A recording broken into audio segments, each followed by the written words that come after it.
நீங்கள் பார்த்துக் கொண்டிருப்பது உங்கள் விஜய்.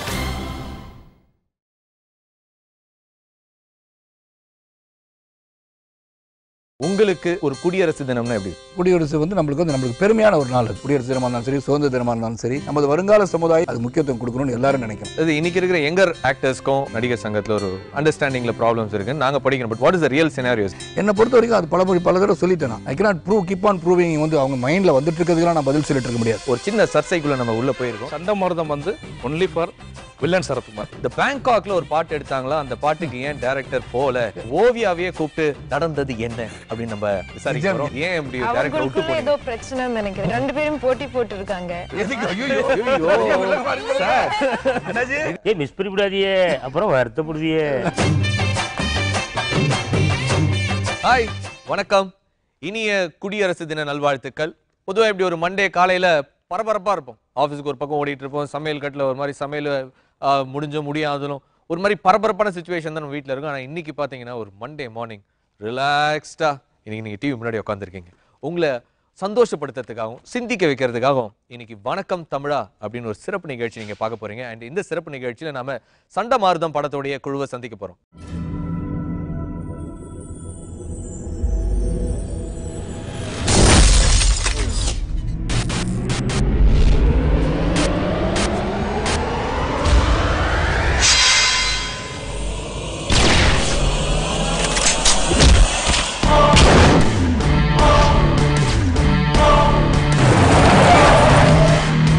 நீ 8 அடி பாஞ்சா நான் 16 அடி பாய மாட்டேன்.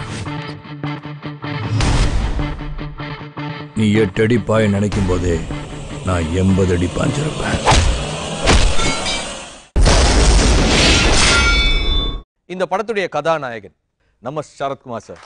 சார் வணக்கம் சார். பொதுவாகவே இப்போலாம் ஒரு குடியரசு தினம்னா ஒரு ஹாலிடே.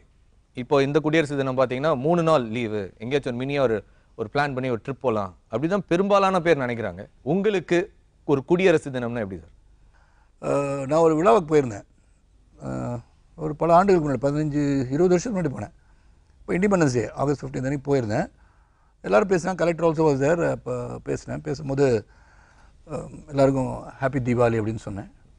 எல்லாம் ஷாக் ஆகிட்டாங்க. என்னன்னா ஹாப்பி தீபாவளின்றாரு, இன்றைக்கி சுதந்திர தினமாச்சுன்னு. ஓ சாரி, இன்றைக்கி பொங்கல் இல்லை அப்படின்னு சொன்னேன். இப்படி கொஞ்ச நேரம் சொன்னேன். எல்லோரும் சலசலப்பாயிடுச்சு. கொஞ்சம் க்ரௌட்லேயும் ஒரு ஆல்மோஸ்ட் 3000-4000 ரொட்டேரியன்ஸ் அது. அப்போ அப்படி சொன்னேன், எதாக இருந்தால் என்னங்க, லீவு தானே. இன்றைக்கி சுதந்திர தினமாக இருந்தா, குடியரசு தினமாக இருந்தானே, காந்தி ஜெயந்தியாக இருந்தால் நம்மளுக்கு லீவ், 3 நாள் லீவ் போட்டு ஜாலியாக எங்கே சுற்றலாம் அப்படி தான் நம்ம நினைப்போம் அப்படின்னு ஆரம்பிச்சதே everybody was impressed with that. அந்த மாதிரி இதுக்கெல்லாம் ஒரு முக்கியத்துவம் கொடுத்தே ஆகணும். குடியரசு தினமாக இருந்தாலும் சரி, சுதந்திர தினமாக இருந்தாலும் சரி, அதுக்கு ஒரு முக்கியத்துவம் கொடுக்காட்டி நமது வருங்கால சமுதாயம், இளைய தலைமுறை எப்படி சுதந்திரம் கிடைச்சது மறந்துடக்கூடாதுன்றதுக்காக தான் இந்த தினங்கள் வரும்போது அது முக்கியத்துவம் கொடுக்கணும்னு எல்லாரும் நினைக்கணும்.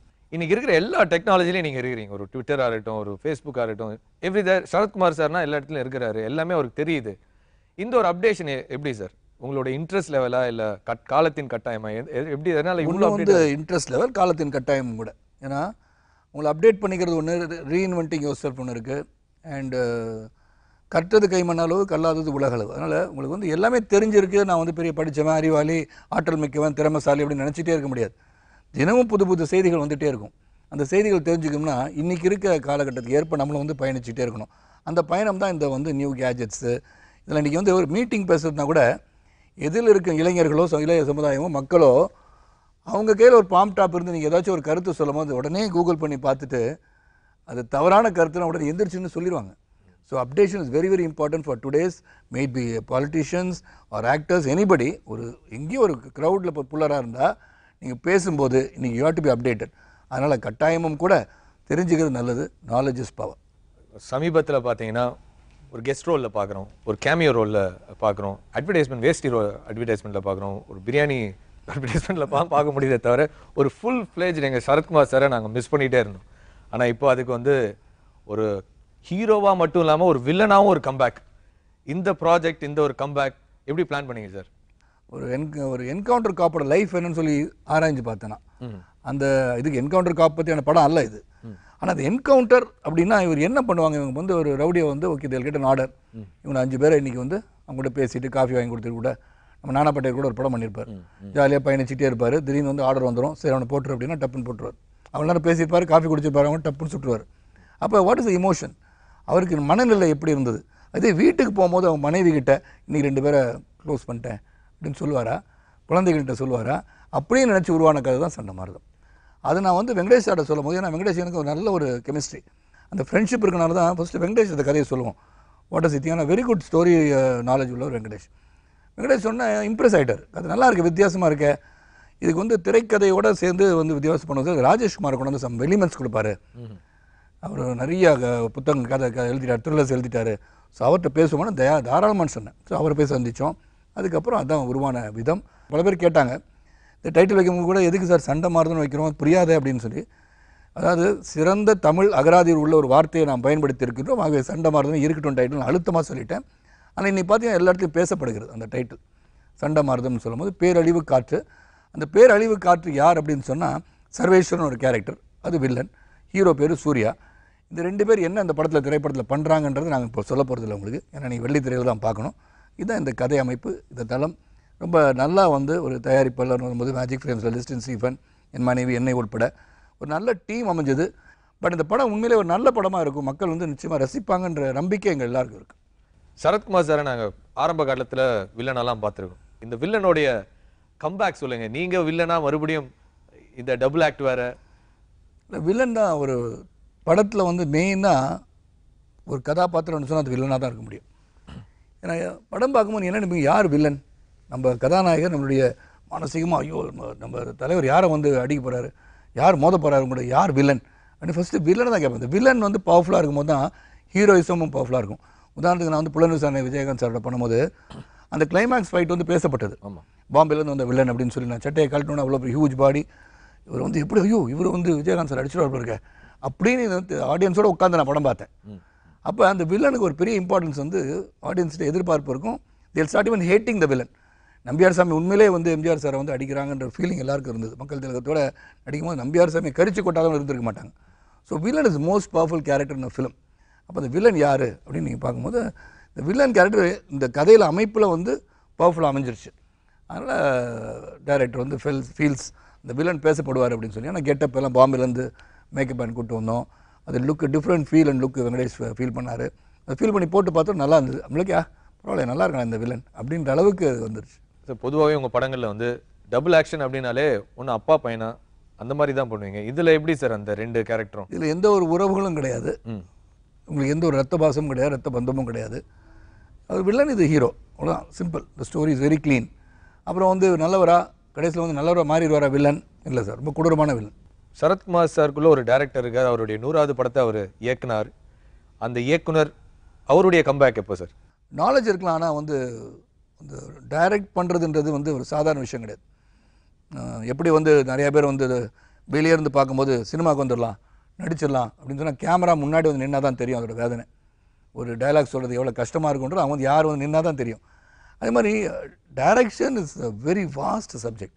நீங்கள் இன்னும் நிறையா படிச்சிருக்கணும், அதாவது டெக்னாலஜி பற்றி தெரிஞ்சிருக்கணும். What is the current scenario, என்ன சுச்சுவேஷன், என்ன மாதிரி படங்கள் எடுக்கிறாங்க, இன்றைக்கி அந்த ஆடியன்ஸ்க்கு கீழே அந்த ஆடியன்ஸ் உட்காந்து இருக்க ஆடியன்ஸோட பல்ஸ் என்ன, எதை விரும்புகிறான், எதை விரும்ப மாட்டான். இல்லாட்டி இப்போ எனக்கு வந்து ஒரு A கிளாஸ் ஆடியன்ஸை நான் பார்க்கலாம், அந்த C கிளாஸ் ஆடியன்ஸ் என்ன நினைப்பாங்க, அவங்களுக்கும் பிடிச்சிருக்கான்னு நினைக்கிறது வந்து இயக்குனர். இயக்குனருக்கு பல வேலைகள் இருக்கிற. இந்த வேலையில் இயக்குனர் அப்படின்ற காலகட்டம் வந்தால் 100% அதில் உட்காந்து 6 மாதம் 1 வருஷம் அதிலே உட்காந்து செஞ்சால் தான் இயக்க முடியும் படத்தை. இன்றைக்கி வந்து தமிழ் திரையுலகமே பார்த்தீங்கன்னா ஒரு யங் ஒரு வேவே வந்து இன்றைக்கி கலக்கிட்டு இருக்கிறாங்க. அவங்களெல்லாம் நீங்கள் அவங்க கூடலாம் ஒர்க் பண்ணுறது எப்போ சார்? இளம் இயக்குனர்களுக்கு வந்து சரத் சாரை வச்சு என்ன படம் பண்ணலாம், சத்யராஜ் சார் வச்சு என்ன பண்ணலாம், விஜயகாந்த் சார் வச்சு படம் பண்ணலாமா, என்ன மாதிரி கதை பண்ணணுன்றது ஒரு குழப்பம் இருக்கலாம். ஏன்னா இப்போ என்னை பொறுத்த வரைக்கும் வந்து ட்ரெண்டு, இன்றைக்கி என்ன ட்ரெண்டு, இந்த ட்ரெண்டில் வந்து ஒரு சூட்டாக வர, இல்லாட்டி இவருக்கு ஒரு ஒரு ஒரு முக்கியமான ஒரு ஸ்தானத்தை கொடுத்து இன்னொரு ஹீரோ போட்டுக்கலாமா நினைக்கக்கூடிய காலகட்டமும் இருக்கும். அதில் ஒரு டைரக்டர் இப்போ நீங்கள் பார்த்தா ஹாலிவுட் படத்தில் பார்த்தீங்கன்னா most of the top heroes 45லேருந்து 50 வயசுக்கு பெரிய ஹீரோஸ் எல்லாமே. நீங்கள் வந்து 20 இயர்ஸ் 19 இயர்ஸ்லாம் ஹீரோஸ் பார்க்க முடியாது. அங்கே எல்லாருமே நீங்கள் 45 50 வயதை தாண்டியவர்கள் தான் அங்கே வந்து கதாநாயகர்கள். ப்ரூஸ் வில்லிஸோட படம் கண்டினியூஸாக பார்த்தீங்கன்னா இப்போ கடைசி படம் வந்ததுக்குள்ள ப்ரூஸ் வில்லிஸ் வந்து தான் ஹீரோ. ஸோ அவங்க வந்து யாராச்சும் அந்த கதை இவருக்காக ஒரு கதையை உருவாக்க வேண்டும் என்று நினைத்தால் நல்லா நடிக்கலாம் சார். உங்களுடைய ஹியூமர் சென்ஸ் வந்து நாங்கள் வந்து எல்லா பேட்டிகளில் பார்க்குறோம். உங்களுடைய பத்திரிகை பேட்டிகள் ஆகட்டும், டெலிவிஷன் இன்டர்வியூஸ்லையும் பார்த்தோம், நீங்க வந்து ஆங்கரையே வந்து கலாய்ச்சிருக்கீங்க. சமீபத்தில் டிடியை கூட அப்படிதான் பண்ணிவிட்டீங்க. அவ்வளோ ஒரு ஹியூமர் சென்ஸாக அன்றைக்கி நான் வந்து என்னுடைய அன்றைக்கி ரொம்ப டயர்டாக இருந்தேன். 50% தான் அன்றைக்கி இருந்தேன். அதே நான் கலாய்ச்ச மாதிரி இருந்துச்சுன்னா நான் 100% இருந்தேன் என்ன நிலைமை. ஸோ அவ்வளோ பொட்டென்ஷியல் இருக்கிற ஒரு ஆள் ஏன் வந்து நீங்கள் ஒரு மாதிரி இந்த காப் மூவிஸ், சீரியஸ் மூவிஸ், ஒரு கிட்னாப்பிங் மூவிஸ் அப்படின்னு அந்த மாதிரி ஜானர்லேயே தான் ட்ரை பண்ணீங்க? ஒரு ஃபுல் லென்த் ஒரு காமெடி மூவி ஏன் சரத்குமார் சார் கிட்ட நாங்கள் பார்க்க முடியுது? நான் ரெடியாக காத்துட்டு தான் இருக்கேன். அதுக்கு வந்து இப்போ வெங்கடேஷ் சார் அடுத்த படம் ரெடி பண்ணிட்டார். ஃபுல் லென்த் காமெடி, வயிறு குழுங்க குழுங்க சிரிப்பீங்க. சமீபத்தில் நிறைய பத்திரிகைகள்லாம் நாங்கள் படித்த ஒரு விஷயம் வந்து அது இன்னைக்கு இருக்கிற யங்கர் ஆக்டர்ஸ்க்கும் சீனியர் ஆக்டர்ஸ்க்கும் ஒரு சின்ன ரிஃப்ட் இருக்குது. அதுவும் அந்த நடிகர் சங்கத்தில் ஒரு சின்ன ஒரு அண்டர்ஸ்டாண்டிங்கில் ப்ராப்ளம்ஸ் இருக்குன்னு நாங்கள் படிக்கணும். But what is the real scenarios? இல்லை, எனக்கு வந்து மிஸ் அண்டர்ஸ்டாண்டிங்லாம் கிடையாது சார். எனக்கு வந்து எல்லாரையுமே வந்து அரவணைத்து செல்கின்ற மனப்பக்கம் வந்து வாழ்க்கையில் வந்து எப்போதும் வச்சுட்ருக்கேன். என்கிட்ட எந்த ஒரு மிஸ் அண்டர்ஸ்டாண்டிங் இருக்கிறது வாய்ப்பும் கிடையாது. தவறாக புரிஞ்சிட்ருக்கவங்கள வந்து தவறாக புரிஞ்சிட்ருக்கீங்கன்னு தான் என்னால் சொல்ல முடியும். I cannot keep on proving. வந்து அவங்க மைண்டில் வந்துட்டு இருக்கிறதுக்கெல்லாம் நான் பதில் சொல்லிட்டு இருக்க முடியாது. என்னை பொறுத்த வரைக்கும் அது பல தடவை சொல்லிட்டேன் நான். அது வந்து சங்கம், அது வந்து ஒரு society, it comes under society act. அது வந்து எலெக்டட் பாடி. அது கமிட்டி மெம்பர்ஸ் இருக்கிறாங்க, தலைவர், செயலாளர், பொருளாளர் என்று எலெக்டட் மெம்பர்ஸ். நம்ம அப்படியே அது யாரும் கொண்டு வந்து உட்கார வைக்கல. ஸோ அவங்க நீங்கள் தான் முடிவெடுக்கணும் அப்படின்னு சொன்ன பிறகு நாங்கள் தான் முடிவெடுக்கணும். ஸோ அப்புறம் வந்து ஏதாச்சும் ஒரு முடிவு இந்த கமிட்டியில் எடுத்ததை வந்து இதை சட்டமாக்க வேண்டும் என்று சொன்னால் நாங்கள் வந்து பொதுக்குழுக்கு போவோம். அந்த பொதுக்குழுவில் யார் வேணால் கேள்வி கேட்கலாம். அந்த பொதுக்குழுலையும் இப்போ ஒப்புதல் வாங்கின பிறகு யாராலும் கேள்வி கேட்க முடியாது. நான் இன்றைக்கி இல்லை, அதனால் நீங்கள் வந்து திருப்பி ஒரு தடவை பேசுங்கன்னா அது முடியாது. ஸோ அது மாதிரி நான் யாரும் வந்து இதுக்காக சொல்லலை. பொதுக்குழு, செயற்குழு, நீங்கள் வந்து ஒருத்தர் உரிமை கொடுத்த பிறகு தவறு செய்கிறார்கள் அப்படின்னு சொன்னால் நீங்கள் வந்து கோச்சிக்கலாம். பில்டிங் கட்டலை அப்படின்றது வந்து ஒரு தவறான கருத்தை பதிவு செய்யக்கூடாது. டெய்லி கருத்து வேறுபடணும் சார். நீங்கள் வந்து சொல்லியிருப்பீங்க வீட்டில் இன்றைக்கி வந்து நான் உங்களுக்கு லிங்கா கூட்டு போகிறேன்னு சொல்லிட்டு போவீங்க. ஒய்ஃப் வந்து என்னங்க கூட்டு போகிறேன்னு சொல்லி இவ்வளோ லேட்டாக வந்தீங்கன்னு சொல்லி கேட்கலாம். மிஸ் அண்டர்ஸ்டாண்டிங், கருத்து வேறுபாடு. அந்த கருத்து வேறுபாடுகள் இருந்தால் தான் சார் உறவுகள் வலுக்கும்னு சொல்லுவேன். ஒரு கணவன் மனைவி வந்து 50 ஆண்டுகள் நாங்கள் வந்து சண்டையை போட்டதில்லை, எங்களுக்கு எந்த ஒரு கருத்து வேறுபாடும் கிடையாதுன்னா யாரோ ஒருத்தர் போய் சொல்கிறாங்கன்னு அர்த்தம். ஏதாவது ஒரு சிறிய விஷயத்துக்கு கருத்து வேறுபாடு வர வேண்டும். வரும்போது தான் ஒருவர் புரிந்து கொள்கிற மனப்பக்குவம் வரும். அப்படிப்பட்ட சூழ்நிலை தான் இப்போ நிலவுது. அதில் சில பேருக்கு சிலது புரியாத விஷயங்களை புரிந்து கொள்கிற சூழ்நிலை வரும்போது புரிஞ்சுக்குவாங்க. எனக்கு எல்லாரும் வேணும். எனக்கு இளம் நடிகர்கள், வயதானவர்கள், வயோதிகர்கள் அப்படிலாம் நான் பார்க்குறதே கிடையாது. என்னை பொறுத்து இது கலை குடும்பம். இந்த குடும்பம் சிறப்பாக இருக்க வேண்டும். வணக்கம் தமிழா நிகழ்ச்சியில் ஒரு சிறப்பு நிகழ்ச்சி. குடியரசு தினத்தில் நம்ம கூட சரத்குமார் சார் பேசிட்டு இருக்காங்க. சண்டை மாருதம் படத்தை பற்றி இன்னும் நிறைய விஷயங்கள் பேச போகிறோம். சண்டை மாருதம் இந்த படத்துடைய இயக்குனர் திரு ஏ வெங்கடேஷ் சார் நம்ம கூட ஜாயின் பண்ண போறார் ஒரு சிறிய இடைவேளைக்கு அப்புறம். நீங்கள் பார்த்துக் கொண்டிருப்பது உங்கள் விஜய்.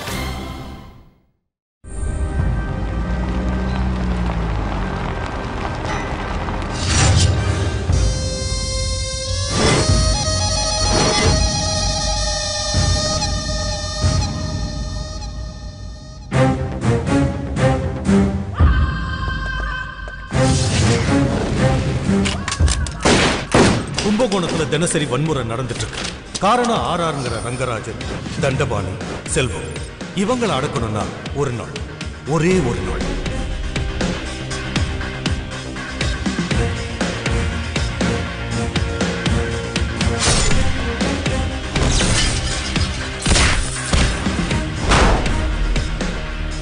எனக்கு எதிரிகளை அணைச்சு பழக்கம் இல்லை, அழிச்சிடும் பழக்கம்.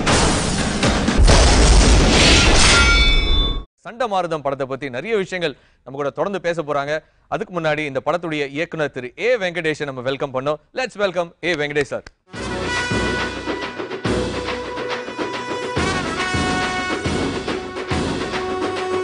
சார், அழகென்ற சொல்லுக்கு முருகான்ற மாதிரி ஸ்பீட் என்ற சொல்லுக்கு வெங்கடேஷ். ஒரு படத்தை முடிச்சுட்டு அந்த படம் வெளிவரதுக்கு முன்னாடி அடுத்த படத்தை முடிச்சுட்டு வந்து நிக்கிறீங்க. 2 படம் பேக் டு பேக் டைரக்ஷன் பண்ணிட்டு இவ்வளவு ஸ்பீட்ல வந்து இன்னைக்கு தமிழ் இண்டஸ்ட்ரியில யாருமே கிடையாது அடிச்சு தூள் பண்றதுக்கு. எப்படி சார் இந்த ஒரு ஸ்பீடு? அது எல்லாருமே என்கிட்ட கேட்குறாங்க.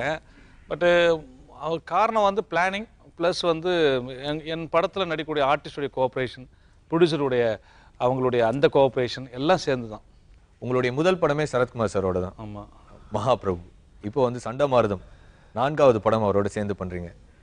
ஃபர்ஸ்ட் படத்தில் நீங்கள் பார்த்த சரத்குமார் சார், இப்போ பார்க்குற சரத்குமார் சார் எப்படி, என்ன சொல்லுவீங்க? இல்லை, என்ன கேட்டால் எனக்கு வித்தியாசமே தெரில. இன்னும் வயசு குறைஞ்சிக்கிட்டே போகுது. வயசு குறைஞ்சிட்டே போகுது. ரொம்ப எனர்ஜெட்டிக் ஆகிட்டார்.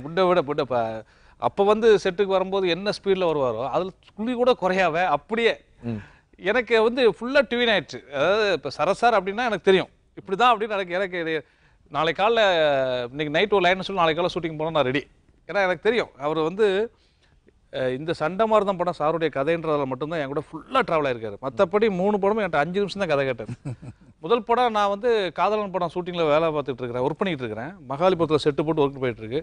திடீர்னு பார்த்தா வெளியே ஒரு கார் நிற்குது. உங்களை பார்க்க யாரோ வந்திருக்காங்க. என்ன பார்க்க காரில் யார் அப்படின்னு வந்தால் மேனேஜர் ஜெய்சீலன் ஒருத்தர் நிற்கிறார். அவர் சூரியன் படத்துக்கு மேனேஜர் ஒர்க் பண்ணார்.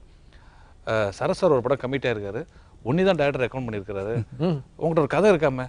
என்கிட்ட கதை நான் அப்போ தான் ஒரு கதை பண்ணலான்னு யோசித்து வச்சுருக்கேன். ஏன்னா இப்போ தானே யோசித்து வச்சுருக்கேன். இல்லை அவர் ஒரு கதை இருக்குன்னாரு, உடனே வர சொன்னாருன்னு. நாளைக்கு வரேன், எனக்கு ஷூட்டிங் நடந்துகிட்டு இருக்கு, நான் டேரக்டர் சொல்லிட்டு நாளைக்கு வரேன். அன்றைக்கி ஈவினிங் டேரக்டர் சொன்னேன், போய்ட்டு நல்ல சான்ஸ் தான் போய்ட்டு வா அப்படின்னாரு. நான் நேரம் கிளம்பி வந்து அந்த யோசித்து வச்சு ஒரு லைன் இருக்குல்ல, அந்த லைனை தான் ப்ரொடியூசர் சொன்னேன். ப்ரொடியூசர் ஜிகே ரெட்டி சார், சாரோட ஐ லவ் இண்டியா படம் எடுத்த ப்ரொடியூசர். அவர் உடனே ஓகேன்ட்டார். அன்றைக்கி நைட்டு அட்வான்ஸ் கொடுத்தேன். ஹீரோ கதை சொல்லவே இல்லை. நெக்ஸ்ட் டே மார்னிங் வந்து சார்ட்ட, சார் கதை கேட்கணும், இந்த மாதிரி ஹோட்டல் ரூம் போட்டிருக்காங்க, வந்துருந்தேன் பாஸ் அப்படின்னா. நான் ஒரு 1.5 மணி நேரம் சொல்கிறதுக்காக ஃபுல் ப்ரிப்பேர் பண்ணி அப்படி கொஞ்சம் சீன்லாம் அடிக்கடிக்கு வச்சுருக்கேன். வந்தவொடனே உட்காந்து பாஸ் நான் ஷூட்டிங் போயிட்டுருக்கேன், ஒரு 10 மினிட்ஸில் கதையை சொல்லுங்கள். நான் 10 நிமிஷம் சொன்னேன், ஓகே டன், மற்ற விஷயம் பார்த்தவங்கன்னு போயிட்டப்பில்ல. அப்படி தான் எனக்கு மகாபுர படத்துக்கு வந்துச்சு. அதே பரபரப்பு, அதே வேகம், அந்த அந்த இன்வால்மெண்ட்டு. இன்ஃபேக்ட் ஓப்பனாக சொல்ல போனால் மகாபுர படம் என்னுடைய முதல் படம் ரிலீஸ் ஆனதுக்கு சார் தான் காரணம். அப்போ வந்து நாட்டாமல் ரிலீஸ் ஆகி சார் பயங்கர பீக்கு பட்டம், அவருக்கு டேட்டே கொடுக்க முடியாத அளவுக்கு ரேஞ்சில் இருக்கார். அப்போ எனக்கு ஒரு 15 நாள் இருந்தால் தான் படம் முடியும். நான் சாரை போய் பார்க்குறேன், சார் நீங்கள் 15 நாள் கொடுத்தா அந்த படம் முடியும், எனக்கு ஒரு 15 நாள் கொடுங்க. உங்களுக்கு ப்ரொடியூசர் பணம் கொடுப்பாரா அதெல்லாம் எனக்கு தெரியாது. எனக்கு 15 நாள் நீங்கள் கொடுத்தா படம் முடியும். ஏன்னா ஃபஸ்ட்டு படம் எனக்கு. நீங்கள் இந்த 15 நாள் இந்த படம் முடியல, இந்த படம் இழுத்துரும். அதுக்கப்புறம் நான் வந்து இந்த படம் பண்ண முடியும், மறுபடியும் சங்கர் சார் போய் சேர்ந்துருவேன். நீங்கள் தான் சார் எனக்கு பண்ணணும் சொல்லிக்கிட்டே இருக்கேன் சார். சொல்லிட்டு இருக்கேன், எனக்கு அழுக வந்துச்சு. ஏன்னா ஃபஸ்ட்டு படம் எனக்கு அழுக வந்தோன்னே, வெங்கடேஷ் ஏன் எமோஷனலாக இருங்க, இப்போ என்ன உங்களுக்கு வேணும் அப்படின்னாரு. எனக்கு 15 days டேட் வேணும் சார், அவ்வளோதான் சார். சுந்தரேஷன் தான் சாரோடைய மேனேஜர், சாரோடைய நண்பங்கவா. எந்த படம் தான் அந்த டேரக்டர் ப்ரொடக்ஷனில் பேசிட்டு வெங்கடேஷ்க்கு 15 நாள் கொடுத்துருந்தார். அந்த 15 நாள் தான் என் வாழ்க்கையில் மிகப்பெரிய திருப்புமுனை. Super sir. சார் சண்டை மாறுதம், சண்டை மாறுதத்தை வந்துட்டு என்னென்னா, சரஸ் சார் வந்துட்டு வில்லனாக நடிச்சிருக்கப்போ நம்ம பார்த்துருக்கேன், நானும் பார்த்துருக்கிறேன் வில்லனாக நடித்து. அதோடைய மாஸ்டர் பீஸ் அப்படின்னா பார்த்தா புலன் விசாரணை சாரோடைய வில்லனாக நடித்ததில் மாஸ்டர் பீஸ் என்ன எனக்கு என்னோட பார்வையில். அதுக்கப்புறம் நிறைய வில்லன்கள் நடித்தார், அப்புறம் ஹீரோ ஆகிட்டார். அவர் படத்தில் அவர் வந்து ஹீரோ ஆனதுக்கப்புறம் வில்லனாக நடிக்கிறப்போ எல்லோருக்குமே எப்போவுமே ஒரு ஹீரோ இண்டஸ்ட்ரி வில்லன் நடிக்கும்போது தன்னை அறியாமல் உள்ளுக்குள்ளே ஒரு ஹீரோ இருப்பார் வில்லன் நடிக்கும்போது கூட.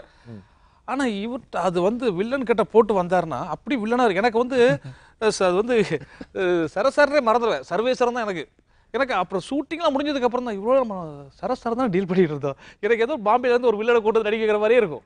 அந்த அளவுக்கு வந்து அந்த டோட்டல் அந்த வில்லன் கேரக்டர், அந்த சிகார் பிடிக்கலேருந்து டைலாக் மாடுலேஷன் எல்லாத்தையுமே செட்டில் மாற்றிடுவாப்பில். இன்றைக்கி இருக்கிற யங்கர் ஜென்ரேஷன் கூட நீங்கள் படம் பண்ணுவீங்களா சார், என்ன ஃபீல் பண்ணுறீங்க அப்படின்னு நீங்கள் கேட்டுக்கிட்டு இருக்கும்போது நான் உள்ளே என்ட்ரி ஆனேன். நான் சொல்லுவேன், இருக்க யங் ஜென்ரேஷன் அத்தனை பேருக்கும் நான் 4 படம் பண்ண ஒரு டைரக்டராக சொல்கிறேன், என்ன கேட்டால் ஒரு டைரக்டர் ஆர்டிஸ்ட்னா அது சரஸ் சார் தான். அது எப்படின்னு கேட்டிங்கன்னா செட்டுக்குள்ளே வந்துட்டார்னா, ஏன்னா நான் பண்ணாத டைரக்ஷன் பண்ணாத படங்களுக்கும் சார் செட்டுக்கு போயிருக்கேன், சாரை பார்க்குறதுக்கு வெவ்வேறு சில காரணங்களாக போயிருக்கேன். அப்போ அந்த செட்டில் பார்த்துருக்கேன். அது பெரிய டேரக்டரோ சின்ன டேரக்டரோ புது டேரக்டரோ. இன்ஃபேக்ட் மகாபுரம் எனக்கு முதல் படம் ஃபஸ்ட்டு டே செட்டுக்கு வந்தோடனே நான் சொன்னேன் சார்ட்ட, ஃபஸ்ட்டு டே நல்லா நான் லைலா காலேஜில் சாருக்கு ஃபஸ்ட் ஷாட்.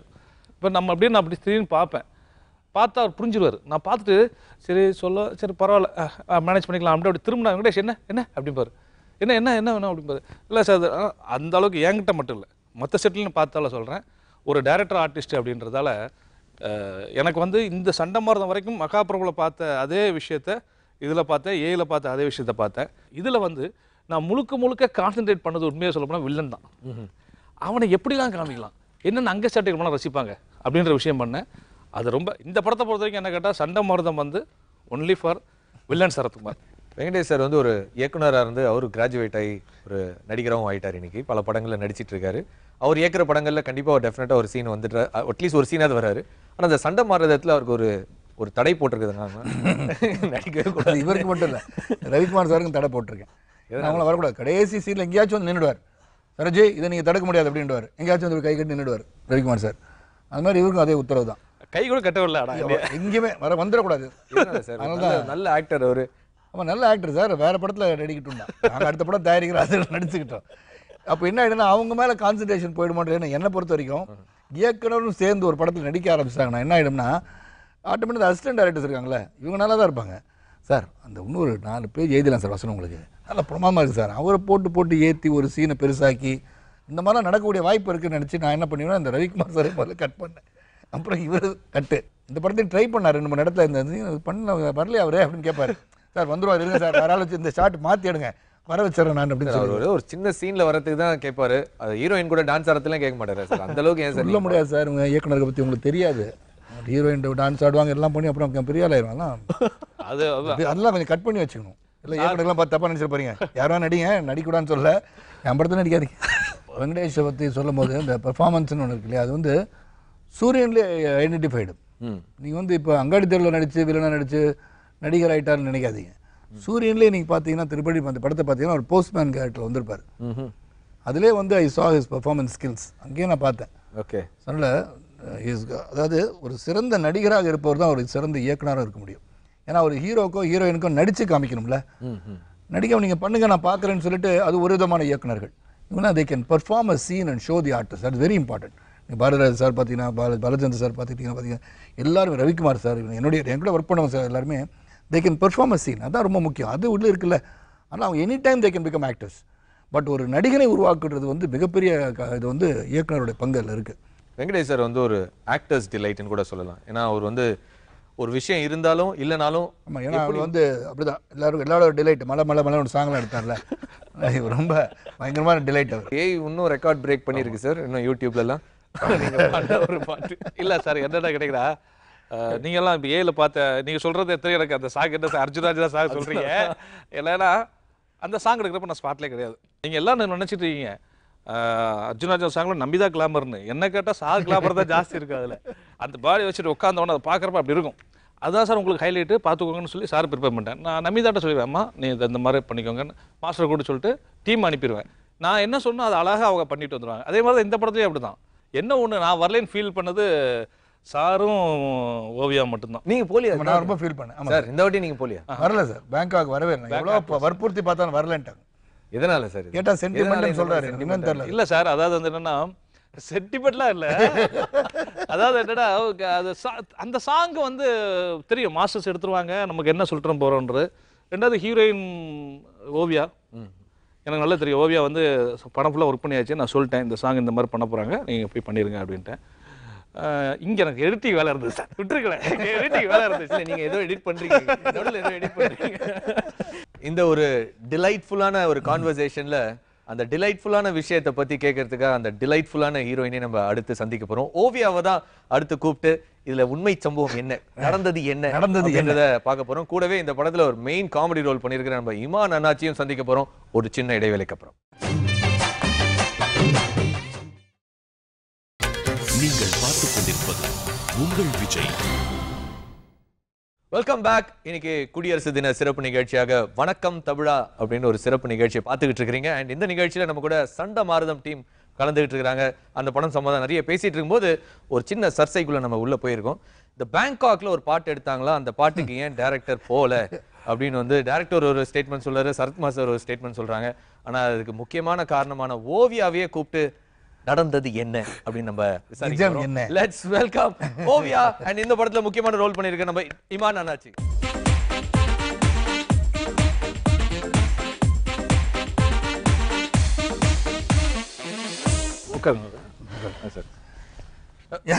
சார் நீங்க அப்படி உட்காருங்க சார், நீங்க உட்காருங்க. ஏன் எடுத்து பார்த்தீங்க? இல்ல சரி நீங்க சரி நான் வாங்க. அப்ப சார் நான் போயிடுறேன், வாங்க.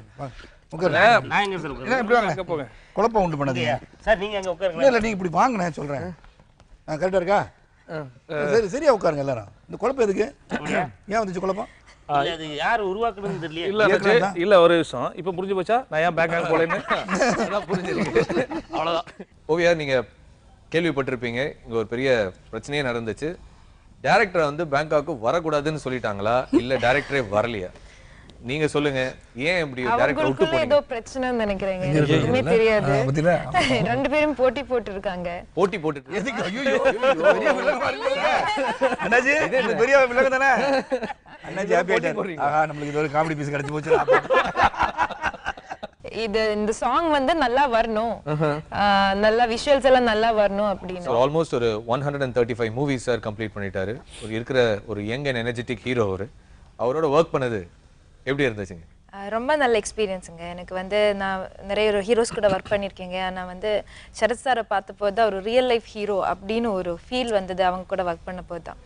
ஸோ லைக் அவங்க இப்போ கூட எவ்வளோ அவங்க செட்டில் வந்தாலே ஒரு எனர்ஜி ஃபீல் ஆகும். ஒரு எனர்ஜி லெவல் வந்து ரொம்ப ஹை.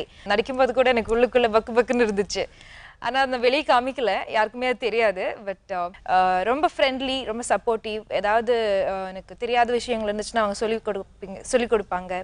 ஸோ அந்த மாதிரி ரொம்ப கம்ஃபர்டபுளாக ஆனதுக்கு அப்புறம் தான் நாங்கள் நடித்தோம். So and Venkatesh sir also அவ்வளோ அவங்க பண்ண எல்லா படமே வந்து பிளாக் பஸ்டர் மூவிஸ்னு சொல்லலாம். ஸோ அந்த மாதிரி ஒரு ஹிட்டான போகிற ஒரு மூவியில் பண்ணுறது வந்து என்னை வந்து ஒரு பார்ட்டாக வந்து கூப்பிட்டதில் எனக்கு ரொம்ப ரொம்ப சந்தோஷம். சார் வெங்கடேஷ் சார், உங்களுடைய படங்களில் பார்த்தீங்கன்னா எப்படி ஹீரோயிசம், மாசு, இந்த மாதிரி ஒரு டிலைட்ஃபுல் சாங்ன்ற மாதிரி காமெடி ரொம்ப ப்ளஸ்ஸாக இருக்கும் உங்கள் படங்களில். குறிப்பாக நீங்கள் சரத்குமார் சாரோட பண்ண படங்களே பார்த்தீங்கன்னா ஃபர்ஸ்ட் படத்தில் கவுண்டமணி சார், அதுக்கப்புறம் வடிவேல் சார் அப்படின்னு காமெடியே தனியாக பேசப்பட்ட படங்கள் அதெல்லாம். இந்த படத்துல காமெடி எவ்வளவு தூரத்துக்கு சார்? என்ன ஸ்பெஷல் காமெடி இன்னைக்கு? அண்ட் நம்ம இமான் அண்ணாஜி சார் வர ஃபுல் ஃப்ளெஜ்டா வராரு, இதுல என்ன ஸ்பெஷல் ட்ரீட் வச்சிருக்கீங்க? காமெடின்னு முடிவு பண்ண உடனே நான் வந்து இதில் வந்து 2 பிரதான காமெடியன்ஸ் அப்படின்றோடனே ஒரு பக்கம் ஒரு காமெடியன் கோல் வச்சு போகிறாரு, இன்னொரு பக்கம் இன்னொரு காமெடியன் கோல் வச்சு போகிறாரு. இந்த 2 காமெடியனுக்கு யாரை போடலான்னு தம்பிராமே ஒரு கேரக்டருக்கு, இன்னொரு கேரக்டருக்கு யாருன்னா நான் இமீடியட்டாக மைண்டில் ஃபிக்ஸ் ஆனது வந்து இமான் அண்ணாச்சி. ஏன்னா அவர் வந்து த்ரோட்டாக வரப்போகிறாரு. அந்த கேரக்டர் கரெக்டாக அவர் கொண்டு வருவார், கேரி பண்ணி கொண்டு வரணும். சாருக்கு வந்து அவர் கூட நடிச்சது கிடையாது. அப்போ சார்ட்ட வந்து சார் அந்த கேரக்டருக்கு இமான் அண்ணாச்சியை போடலாம் அப்படின்னு. ஓ அவரா, ஓகே ரைட்டு, இப்போ போட்டுடலாம், நல்லா இருப்பார், த்ரோட்டாக அவர் கேரி அவர் பண்ணிடுவாரா அப்படின்னாரு. இல்லை சார் பண்ணிடுவார் சார், எனக்கு நம்பிக்கை இருக்குது அவர்கிட்ட, அந்த டைமிங்லாம் இருக்குது, பாடி லாங்குவேஜ்லாம் இருக்குது. ஃபஸ்ட்டு 2 பேருக்கும் காம்பினேஷன் சீன் எடுத்து முடிச்சு மானிட்டர்லேருந்து சார் அப்படி பார்த்துட்டு என்கிட்ட வந்து வெங்கடேஷ் நீ சொன்னால் இந்த பெரிய காமெடி ஆயிரம் போல இருக்கு அப்படின்னா, சார் நான் பின்னாடி தான் சார் இருக்கேன். As a director, as an actor, அவர் நம்ம வெங்கடேஷ் சார் அண்ட் நம்ம சரத்குமார் சார் கண்டிப்பாக. ஏன்னா வெங்கடேஷ் சாருடைய படத்தில் 2வது படம் நினைக்கிறேன். அந்த ஒரு விஷயத்தில் சாருக்கு நம்ம நன்றி சொல்லி ஆகணும். என்ன அப்படின்னா ஒரு 3 ஜாம்பவான்கள் கூட நடித்த அனுபவத்தை இந்த படத்தின் மூலம் எனக்கு கொடுத்தாப்புல. யார் அப்படின்னு கேட்டிங்கன்னா அர்னால்டு, அவர் உங்களுக்கு தெரியுமில்ல? சாஸ்னக்கா சார்? அவர் அர்னால்டு. அப்புறம் இந்த சில்வர் ஸ்டார் ஸ்ட்ரோல், ஆமாம் அவர். அப்புறம் நம்ம ஜேம்ஸ் பாண்ட். இவங்க 3 பேரும் ஒரே படத்தில் நடிச்சா எப்படி இருக்கும்? ஹாலிவுட்டே யோசிக்க முடியாத அளவுக்கு இருக்கா இல்லையா? நம்ம 3 பேருடைய மொத்த உருவம் தான் சார். இல்லை உண்மை இல்லை. ஏன்னா சாரெல்லாம் வந்து நான் தொலைதூரத்துலேருந்தே பார்த்துக்க, பக்கத்தில் வந்து வேலை பார்க்கக்கூடிய அந்த அனுபவம் கிடைக்கல. முதல் படம் முதல் நாள் முதல் காட்சி எடுக்கும்போதே உள்ளுக்குள்ளே ஒரு சின்ன நடுக்கம் இருந்துச்சு. ஏன்னா அவர் மிகப்பெரிய ஒரு ஜாம்பவான், அவங்க கூட நம்ம நடிக்க போகிற மாதிரி நம்ம காமெடி எடுபடுமா படாதா அப்படின்னு யோசிச்சுட்டே இருந்தேன். அப்புறம் வெங்கடேஷ் சார் தான் சார் அடிங்க தூள் கிளப்புங்க. அப்புறம் இந்த பயம் வந்து சரத் சாரை பார்த்த உடனே அது போயிடுச்சு. ரொம்ப ஃப்ரெண்ட்லியாக முதல் நாள் இந்த ஒரு சீன் எடுத்துகிட்டு இருக்கும்போது திடீர்னு சரத் சார் உள்ள என்ட்ரி ஹலோ அப்படின்னு சொல்லி எல்லாத்தையும் கை கொடுத்தாப்புல யார் இது அப்படின்னா இந்த ரைட்டு வச்சது தெரியல. இந்த குடிஞ்சு பார்த்தேன், யார் ஹீரோ வந்து ஐயோ ஹீரோவா. அவர் வந்து அவங்களுடைய பழக்க வழக்கங்கள் அப்படி கூப்பிட்டு பக்கத்தில் உட்கார வச்சு, அப்புறம் என்னாச்சு உங்களுக்கு எந்த ஊர், என்ன பண்ணுறீங்க அப்படி ரொம்ப கேஷுவலாக பேச ஆரம்பிச்சோன்னே அது கடைசியில் நான் ஒரு ஓனர், அவங்க ஒரு வேலைக்காரர், அந்த மாதிரி ரொம்ப சாரே சொல்லுவாப்புல, அண்ணாச்சி நீங்கள் அந்த இடத்துல பண்ணீங்களா அது நல்லா இருந்துச்சு, இந்த இடத்துல இதையும் சேர்த்துக்கிடுங்க அப்படின்னு அவங்களே சொல்ல அப்புறம் அந்த அது புதுசாக நடிக்கிறோம் அப்படின்ற அந்த ஃபீல் இல்லாமல் சீன்ஸ் எல்லாமே ரொம்ப நல்லா வந்திருக்கு அப்படின்னு நினைக்கிறேன். சார் நெல்லை தமிழ் வந்து மத்தவங்கிட்ட பேசுறீங்க, ஓவியா கிட்ட இங்கிலீஷ் பேசுறீங்களே, அது ஆமா சார் பேசவே இல்லைங்க. நம்பட மாதிரியா இருக்கு, உங்களுக்கு ஏதோ ஓவரா தோணல? இல்ல அவங்களா ஏதோ பேசுனாங்க, நானா புரிஞ்சுக்கிட்டு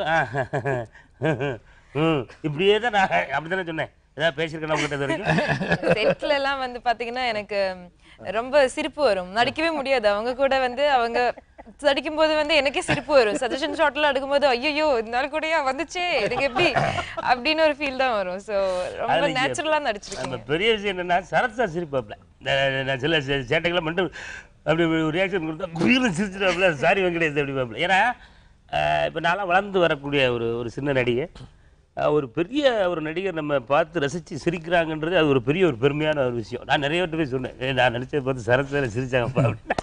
அப்போ இன்றைக்கி சார் சிரித்த மாதிரி தமிழ்நாடே சிரிக்கணும். ஆமாம், நம்ம ஒரு அடுத்த ஒரு நிலைக்கு போகணும் அப்படிங்கிறது என்னுடைய ஆசை. அது அந்த படத்தில் ஹீரோவானே இல்லை சார், நம்ம கடைசி வரைக்கும் இப்படியே இருக்கு. இது நீங்கள் ஒரு ரசித்த விஷயம் சார் இந்த படத்தில்? காமெடி வந்து ஒரு டைமிங் தான். அந்த டைமிங் ரெண்டு பேரும் சிங்க் ஆகட்டும். அவர் சொல்கிற காமெடிக்கு நான் வந்து ஒழுங்கா இல்லாட்டி நான் வந்து பேசும்போது அவர் சரியாக சிங்க் ஆகட்டையும் it may not work out. அப்படி பார்க்கும்போது எல்லாமே டோட்டல் சிங்கில் இருந்தோன்னு நான் சொல்லணும். அப்படியே காமெடி சென்ஸ் உண்மையிலே சொல்கிறேன். இன்றைக்கும் நான் சொல்கிறேன், பல பேருக்கு நான் சொல்லியிருக்கேன், பல ஹீரோயின்ஸ் வந்து என் கூட நடித்தவங்கன்னா பெரிய லெவலில் வருவாங்கன்னு எனக்கு தெரியும். அதே மாதிரி இமாம் அண்ணாச்சி வந்து தன்னுடைய பேரை பொறித்து விட்டான்னு சொல்லணும். இந்த கலை உலகத்தில் வந்து மிகப்பெரிய ஒரு காமெடியாக இருப்பார். நன்றி சார். ரொம்ப சொன்ன மாதிரி அவர் வந்து ஒரு ஃபுல் லென்த் காமெடி நடிக்கக்கூடிய தகுதி உள்ளவராக தான் நான் அவரை பார்க்குறேன். உண்மையிலே கிரேட் ஆர்டிஸ்ட். டைமிங்னா சாதாரண விஷயம் கிடையாது சார். அது வந்து நடிப்பு என்பது வந்து தானாகவே வர்றது ஒன்று, கற்றுக்கிறது ஒன்று. அவர் மனசுக்குள்ளே அவர் வந்து நடிகராக வரணுன்ற வந்து நினச்சி வந்து சாதாரண வேலைகள்லாம் பார்த்து வந்து உட்காரும் போது உழைப்பால் உயர்ந்த ஒருவரை தான் நான் பார்க்குறேன். Super sir. இந்த படத்தில் மியூசிக் ஜேம்ஸ் வசந்தனாலே ஒரு மெலடி, கண்கள் எறிந்தால் அப்படின்னு தான் எங்களுக்கு வந்து ஒரு ஒரு ஒரு இமேஜ் இருக்குது. எப்படி நீங்கள் உங்களுடைய ஒரு ஃப்ளேவருக்கு ஜேம்ஸ் வசந்தன் மாற்றினீங்க? எனக்கு வந்து சார் வந்து வெங்கடேஷ் மியூசிக் வந்து ஜேம்ஸ் வசந்த் இந்த படத்துக்கு பண்ணலாம் அப்படின்னு நான் உங்களை மாதிரி நானே வச்சேன். என் படத்துக்கு ஜேம்ஸ் வசந்தா இது எப்படி ஒரு சரியாக ஒரு பாட்டு. நான் சார்ட்ட வேறு 2-3 ஸ்டேஷன்லாம் சொன்னேன். இல்லை நீங்கள் ஜேம்ஸ் வசந்த் கரெக்டாக இருக்கும், வேறு மாதிரி இருக்கும் வெங்கடேஷ் அப்படின்னாரு. சரி ஓகே ட்ரை பண்ணி தான் பார்ப்போம் வரையும் அப்படின்ட்டு அவர்கிட்ட போயிட்டு நம்ம கதையை சொன்னேன், சுச்சுவேஷன் சொன்னேன். சொல்லிட்டு சொன்னேன், சார் என்கிட்ட வந்து நீங்கள் வந்து என்ன மாதிரின்னு கேட்காதீங்க டியூன், நீங்கள் டியூன் போடுங்க, அதில் வந்து நான் செலக்ட் பண்ணிக்கிறேன் அப்படின்னேன். பட் அவர் உண்மையிலேயே ஒரு என்ன சொல்கிறதுனா எனக்கும் திருப்தி ஆகிற மாதிரி, அதே சமயத்தில் அதில் வேறு மாதிரி ஒரு சின்ன ஒரு இன்னோவேட்டிவாக இருக்கணும் ஒரு விஷயம் அப்படின்னு சொல்லி மியூசிக்கில் டியூன்லேயும் சரி பேக்ரவுண்ட்லேயும் சரி நல்லா பண்ணியிருக்காரு அவர். எனக்கு நீங்கள் சொல்கிறீங்க குத்துப்பாடுனா, ஆனால் எனக்கு வந்து படத்துக்கு தான் குத்துப்பாடு வைக்கிறேன். எனக்கு மெலோடி தான் ரொம்ப பிடிக்கும். இந்த படத்தில் வந்துட்டு அவர் வந்து ஓவியா சாங் ஆகட்டும், மீரானந்தன் சாங் ஆகட்டும், ஃபேமிலி சாங் ஒன்று இருக்குது, எல்லாமே ரொம்ப அழகாக போட்டிருக்காரு.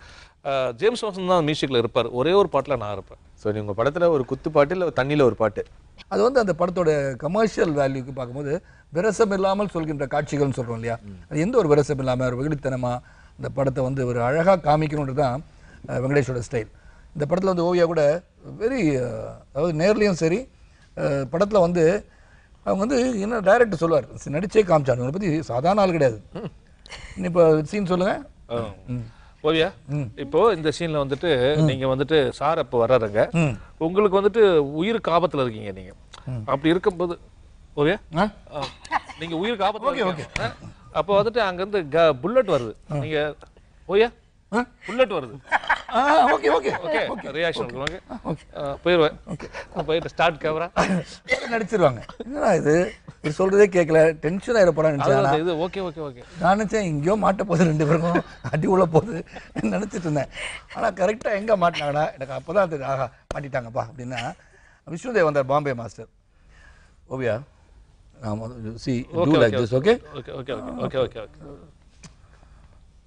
நான் சொன்னதை செஞ்சு காமிக்கிறீங்களா இல்லையா? நான் டேக்கில் பண்ணிடுறேன் இவங்க எனக்கு இப்போ மானிட்டர் காமிங்க.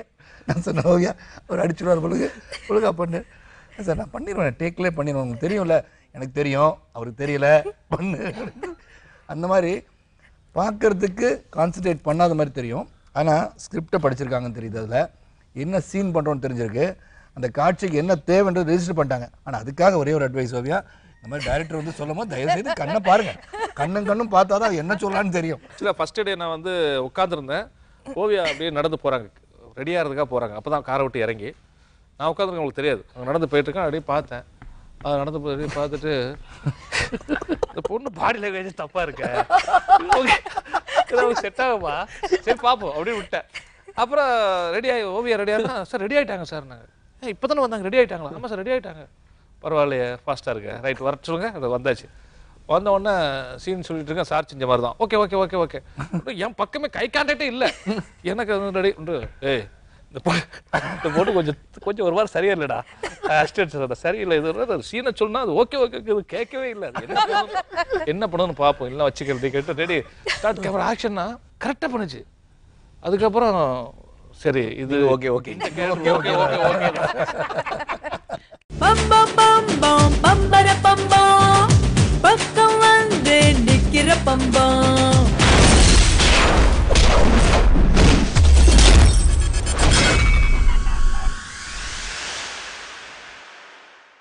உன்னை மட்டும் சுத்த வச்சு உன் பேரை கத்த வச்சு எனக்குள்ள பேச வச்சியே உனை மொத்தம் வாங்க வச்சியே. அடுத்த ஆபரேஷன் எங்க எப்போன்னு நான் சீக்கிரமே இன்ஃபார்ம் பண்றேன்.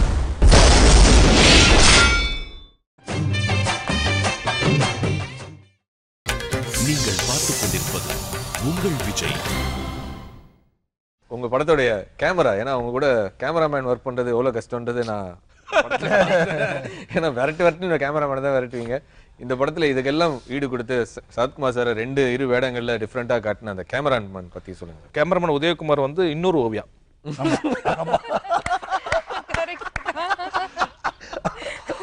உதய் ரெடி சார் ரெடி பண்ணவே மாட்டாப்ல. தெளிவா இருப்பாப்ல. மானிட்டர் பார்க்கட்டுமா? ரெடி சார், மானிட்டர் பாருங்க சார். அவனுக்கு தெரியும் மானிட்டர் பார்க்க எப்படி 5 நிமிஷம் ஆகுது. மானிட்டர் பார்த்து முடிச்சா அந்த லைட் அங்க திருப்பி, இந்த லைட் அங்க திருப்பி, ஒன் மோர் நாள் லைட் பண்ணிட்டு இருப்பாப்ல. உதய் என்ன Uday? Ready sir, okay sir, அப்படியே பண்ணிட்டு இருந்தாப்ல. ஆனா அவுட்புட் பார்த்த உடனே எனக்கே வந்துட்டு அவ்வளவு நல்லா பண்ணியிருந்தாப்ல. சரி, இந்த பையனை ரொம்ப நம்ம கொடுமைப்படுத்த வேண்டாம் அப்படின்ட்டு அப்படி கொஞ்சம் கொஞ்சமா லூஸ் விட்டு, ஆனா ரொம்ப நல்லா பண்ணியிருந்தாப்ல. பட் ஆனா ரொம்ப நான் ஒன்றும் அறிய பண்ணல சார். கேமராமேனை கொடுமைப்படுத்த வேண்டார்ல, அதுக்கு உங்கள்கிட்ட உதாரணம். The brilliant camera. Yes, I would say dual character. அதுவும் வந்து பண்ணும்போது என்னை வந்து முதல்ல வந்து அவருடைய அப்பா வந்து என்னுடைய நண்பான் கூப்பிட்றது அதுதான் மெயின் லைஃப்பில் வந்து is travelled with me right from college days. முதல்ல அங்கிள் கூப்பிட்டுருந்தான். நான் கூப்பிட்டேன், உதவிங்களா முன்னாடி எல்லாரும் முன்னாடி அங்கிள்னு சொன்னேன். சரி அங்கிள். அப்படி திடீர்னு பார்த்தா அங்கே போய் சாருன்னு கூப்பிட்றதா அங்கிள்னு கூப்பிட்றதா ஒரே குழப்பத்திலே நின்றுட்டு இருப்பாங்க. அந்த குழப்பம் அவனுக்கு. அப்புறம் என்னை பார்த்தா அவருக்கு பயம் இல்லை, ஏன்னா அவ்வளோ நாள் ஃபேமிலியோடு இருந்துட்டு அங்கிள்னு கூட என்ன உதயம் பண்ணிடுவேன். அது நான் இப்போ கற்றுக்கூடாது, சரி நானும் கற்றக்கூடாது, இவரும் கற்றக்கூடாது, இப்படின்ற டென்ஷன்லேயே ஒர்க் பண்ணேன். கொஞ்சம் டார்ச்சர் பண்ணிட்டோமோ நான் பண்ணிடுவேன். பட் நல்ல output, really hats off to Uday. நல்ல பெரிய கேமராமேன் வருவார், நம்பிக்கை எனக்கு இருக்குது. சார், உங்களுடைய காம்பினேஷனாலே படம் பரபரப்பாக இருக்கும், ஒரே காமெடியாக இருக்கும், பாடல்கள் ஒரே பறக்குமே தவிர கடைசியில் ஒரு மெசேஜ் ஒன்று வச்சுருப்பீங்க. இதில் மெசேஜ் அப்படின்னு சொல்லும்போது சார், சமுத்திரக்கனி வந்து முக்கியமான கதாபாத்திரம் பண்ணியிருக்காரு. சமுத்திரக்கனி மூலமாக அவர் நினச்ச அந்த போலீஸ் ஆஃபீஸர் நிறைய பேர் பழகினால அவங்க லைஃப் என்ன, அந்த யூனிஃபார்ம் உள்ள மரியாதையை வந்து அதுதான் இந்த படத்தில் மெசேஜ். அந்த யூனிஃபார்ம் இல்லாதவனாக இருந்தாலும் சரி, இருக்கிறவனாக இருந்தாலும் சரி, இந்த படத்தோட வந்து அந்த நல்ல நச்சுன்னு சொல்லியிருப்பாங்க. அந்த வில்லன் எதுக்காக வில்லன், ஆனால் அந்த சமுதாயத்தில் இருக்கிற பல பிரச்சனையை சந்திக்கின்ற வில்லன் எதனால் அவனுக்கு இந்த மாதிரி ஆசைகள் வந்ததுன்றதையும் சித்தரிச்சிருக்காரு. ஸோ இன்னும் நிறைய படங்கள் பண்ணோம். ஆனால் நம்ம நிகழ்ச்சி முடிக்கிறதுக்கு முன்னாடி இந்த குடியரசு தின சிறப்பு ஒரு குவிஸ் ஒன்று இருக்கு.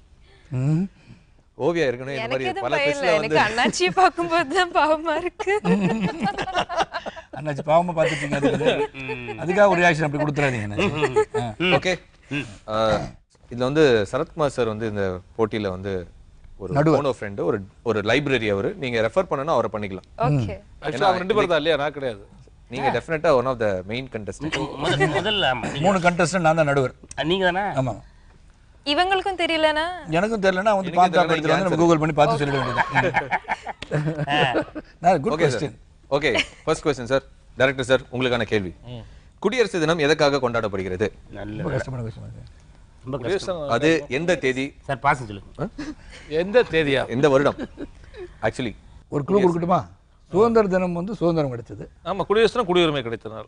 ஆமா, அது எதனால? குடியரசு என அறிவிக்கப்பட்ட நாள். நம்ம அதான் கரெக்ட். குடியரசு என்று அறிவிக்கப்பட்ட நாள் 26 ஜனவரி 1950ஆம் ஆண்டு. 1950ஆம் ஆண்டு ஜனவரி 26. இன்னைக்கு தான் சார் குடியரசு தினம், 26th of அது தெரியும் சார். அது தெரியும். இயர்லாம் கேட்டீங்க, பாஸ் பண்ணிட்டீங்க. அத அவர் முந்திக்கிட்டார் சார். நான் தெரிஞ்ச விஷயத்தை நான் அர்த்தம் சொல்லட்டுமா சார்?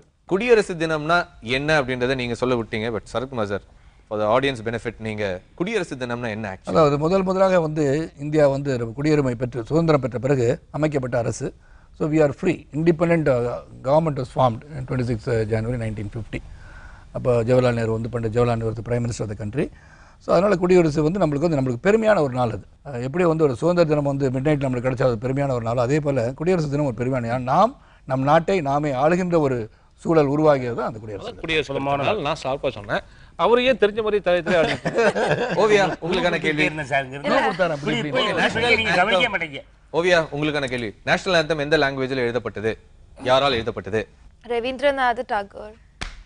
ஹிந்தி. எந்த ரவீந்திரநாத் டாகூர். ஓகே, எந்த லாங்குவேஜ்? ஹிந்தி. ஹிந்தியா? ஓகே சார், நீங்க? தெரியாது. தமிழா? போஜ்புரி. போஜ்புரி.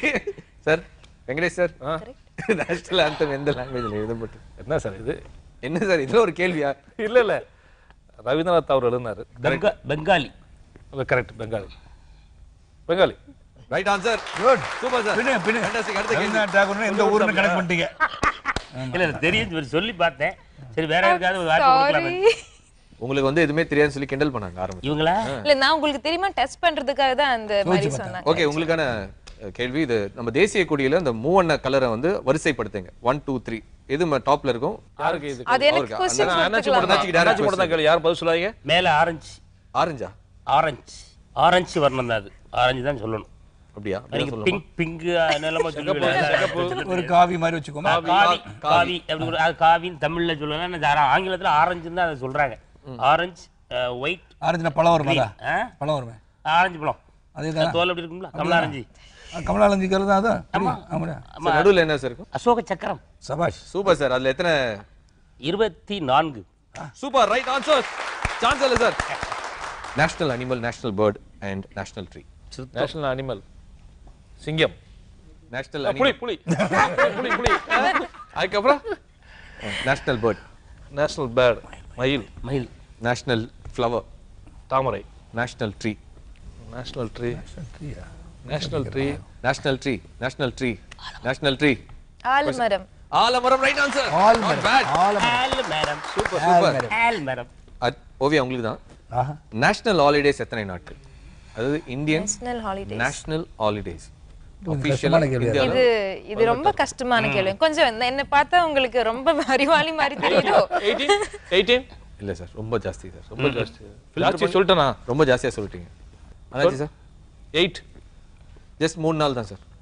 நேஷனலி வந்து ரிபப்ளிக் டே, இண்டிபெண்டன்ஸ் டே, அப்புறம் வந்து காந்தி ஜெயந்தி. இது 3 நாள் மட்டும் தான் நேஷனல் ஹாலிடே. மற்றதெல்லாம் அவங்கவுங்க ஹாலிடேஸ் அவங்கவுங்க மாநிலத்தை பொறுத்து ரிலீஜனா. இதுவரைக்கும் கேட்ட கேள்வியில இது ரொம்ப இன்னைக்கு கோடிக்கணக்கான பேர் இந்த விஷயம் தெரிஞ்சிருப்பாங்க. Super sir. அண்ணாச்சி உங்களுக்கு தான். இந்திய அரசியல் அமைப்பின் தந்தையார். ஹூஸ் தி அரசியல் அமைப்பின் ஃபாதர் ஆஃப் இந்தியன் சட்டம் அமைதி என்ன தெரியும்? சட்டம் தான் கேக்குறாரு. கான்ஸ்டிடியூஷன் தான் கேக்குறாரு. இந்தியன் கான்ஸ்டிடியூஷன் உடைய ஃபாதர் அம்பேத்கர். டாக்டர் அம்பேத்கர். எல்லாரும் சொல்லிட்டீங்க.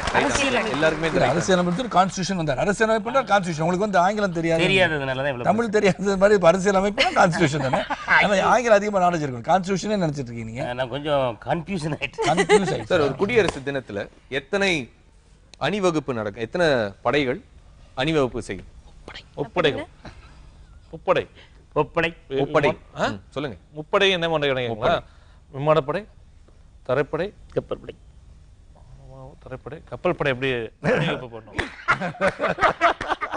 அதுல ஒண்ணு தூக்கி வச்சு கொண்டு வருவாங்க சார். அதுல கொண்டு வராங்கல்ல. ராணுவ கவர்மெண்ட் டேங்க் கூட தான் லாரியில வச்சு கொண்டு வராங்க. இல்ல முப்படைகள் காட்டப்படுகிறது. மேல வந்து விமானம் பறக்கிறது. கடல்வழி, வான்வழி. குடியரசு தினத்தப்போ யாருக்கு ராணுவ மரியாதை தருவாங்க? ராணுவ மரியாதைனா யாருக்கு ராணுவ மரியாதை? Military parade. ஆமா, military respect. Who takes the salute? Who takes the salute? யார் வேணா சொல்லலாம் அந்த ஆன்சர். ஜனாதிபதி. தமிழ்நாட்டுல governor. The president of India. ஜனாதிபதி. Right answer. Thank you. Sir, எல்லாரும் ஆல்மோஸ்ட் இந்த குடியரசு தினத்துக்கு ஆல்மோஸ்ட் எல்லா ரைட் ஆன்சரையுமே சொல்லிட்டீங்க. 1 2 தான், பட் எனக்கு கூட தெரியல பரவாயில்ல. பட் அண்ணாச்சி இல்ல, that good question was national holiday மாதிரி டக்குன்னு சிந்திக்க வைக்குது. ஏன்னா பல ஹாலிடேஸ் இருக்கு. எல்லாமே ஹாலிடேஸ் நேஷனல் ஹாலிடேஸ் நினைக்கக்கூடிய ஒரு இப்போ தீபாவளி பொங்கல்லாம் நினைச்சுக்கிறாங்க. பட் அதெல்லாம் நேஷனல் ஹாலிடேஸ்ல வராது. எல்லாரும் நேஷனல் ஹாலிடேஸ்க்கு வரும்போது பல ரிலிஜியன்ஸ் மாநிலத்துக்கு உட்பட்டு லீவ் இருக்கும். ஆனா எல்லாருக்கும் டக்குன்னு வந்து இதுதான் அப்படின்றது it's very good question. It's very knowledgeable question. இன்னொரு சொல்லுங்க. இண்டிபெண்டன்ஸ் டே, ரிபப்ளிக் டே, அப்புறம் வந்து காந்தி ஜெயந்தி. சூப்பர். ரொம்ப ஃபன்னா இருந்தது உங்களுடைய இன்டராக்ஷன். அதாவது குடியரசு தினத்தன்று அதுவுமா இந்த அணிவகுப்பு வந்து உண்மையிலேயே ரொம்ப டிலைட்ஃபுல்லா இருந்துச்சு எங்க எல்லாருக்குமே. Fantastic sir. சூப்பர். சோ இந்த சண்டமாரதம் எப்போ ரிலீஸ் பண்ண போறீங்க sir? we are all excited and waiting. நீங்க சொல்லுங்க சார்.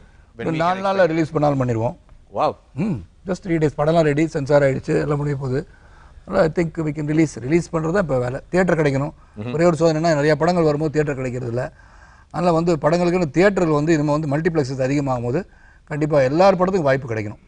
எல்லோரும் வந்து ஒரு படம் தியேட்டர் கிடைக்கலன்னு ரிலீஸ் பண்ண முடியாத ஒரு சூழல் வந்து சம்டைம்ஸ் இருக்கும்போது வேதனையாக இருக்குது. ஏன்னா முதலாளிகள் வந்து படத்தை இன்வெஸ்ட் பண்ணிவிட்டு அவங்க படத்தை வந்து ரெடி பண்ணிவிட்டு எப்போ ரிலீஸ்ன்னு காத்துட்டு முடியாது. It's like child birth. You cannot wait. True. நேரம் வந்த பிறகு வந்து குழந்தை வந்து ஆமாம் டெலிவரி பண்ணி ஆகணும். அந்த மாதிரி தான் சினிமாவும்.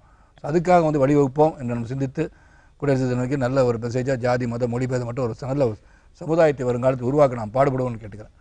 Super, thank you sir and all the very best. சண்டை மாறுதம் சூப்பர் ஹிட் ஆகணும். நன்றி. கம்பேக் அகைன் ஒரு டிலைட்ஃபுல் கம்பேக்கா இருக்கணும் எங்க எல்லாரும். டிலைட்ஃபுல்லே இருங்க நீங்க. ஒரு சந்தோஷமான ஒரு குடியரசு தினத்தை நம்ம துவங்கி இருக்கிறோம். அண்ட் சண்டை மாறுதம் டீம் டெஃபினட்டா நம்ம வந்து ரொம்ப அழகா என்டர்டெயின் பண்ணாங்க. And all the very best your combination sir. All the very best. And இந்த சண்டை மாறுதம் படம் திரைக்கு வரும்போது நாம எல்லாரும் போய் மிஸ் பண்ணாம பார்க்கறோம். அண்ட் மீண்டும் இன்னொரு சந்தர்ப்பத்தில் உங்களை வந்து சந்திக்கிறேன். ஒன்ஸ் அகைன் இனிய குடியரசு தின வாழ்த்துக்கள். பார்த்துக்கொண்டே பேசாமல் பேசிக்கொண்டே தூங்காமல் தூங்கும் எண்ணம் தோன்றாமல் உன்னை யோசித்தேன்.